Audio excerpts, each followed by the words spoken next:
Now to a News 4 exclusive. Tonight, a 25-year-old woman in Falls Church is speaking up after claiming she was kept as a domestic slave.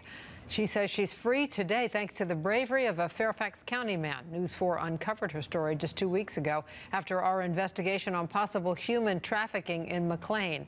Jackie Benson sat down with the woman behind the newest allegations. When she came out of the house, she was running. Marikio, we're not showing his face, describes how the woman wearing a headscarf and a veil ran out of the lobby of Skyline Towers on Seminary Road and jumped into his car. It was the first time the two had met. He says he and the woman he knew as Sheila had connected last October through a Facebook page for Kenyans in the D.C. area. It's very simple. Where you're living, you should tell me where you're living. She was hiding. He says Sheila finally told him she'd been brought from her native Kenya to the U.S. via Saudi Arabia 3 months earlier as a domestic worker for a Saudi family. She told him she lived in a high-rise in a place called Falls Church, but she was not sure of the address because she was never allowed outside. He told her to look at a piece of her boss's mail to get the address, and he'd come get her. By phone, Sheila told News 4 she worked long days, 7 days a week. I used to work from 6 in the morning to 8 in the evening.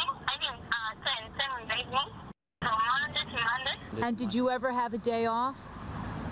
No. Marikio says Sheila was gaunt and in obvious pain. She told him she was hemorrhaging from an untreated medical condition.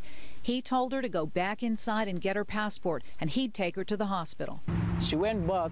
The guy was holding her. He was holding hostage, getting hostage on her. So she was screaming with her cell phone. So I had on the phone, I say, go out. Marikio, who was at that time in the U.S. illegally, says he took a risk and called 911. He says Sheila came running out of the building with her boss at her heels. She was sick and she was shaking. The police asked her, do you want an ambulance? She said yes. The ambulance came. Sheila tells News 4 she was fearful of her boss's power. I was afraid because I was scared maybe they could have killed me or do something wrong to me because they have taken all my documents, they've taken my passport. Marikio says the police officers then ordered Sheila's employer to return her passport. Before the ambulance came, they were talking with the guy, and the guy said, I'm diplomat, I don't mind.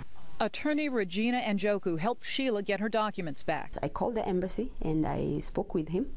At first he didn't know what I was calling about, and when I told him what I was calling about, he said he didn't care because he's a diplomat, nothing will happen to him. When Sheila's documents arrived, they contained something unexpected, a copy of her boss's passport identifying him as a Saudi diplomat who brought Sheila into the U.S. on a domestic worker visa known as an A3. And Njoku told us her efforts to get authorities to open an investigation have been frustrating. Basically, it was a game of ping pong. I was being referred from one place to another, but I could tell even from those I was speaking to that there was a great reluctance to get involved. Sheila remains in the U.S., bouncing from home to home, living on the charity of her fellow Kenyans. Her visa has expired. She has no way to work, and she's in despair. But she says she is grateful that she can now sleep in a bed instead of on the floor like she did when she lived in the home in Falls Church. Jackie Benson, News 4. The Embassy of Saudi Arabia has not returned our calls and emails asking for comment.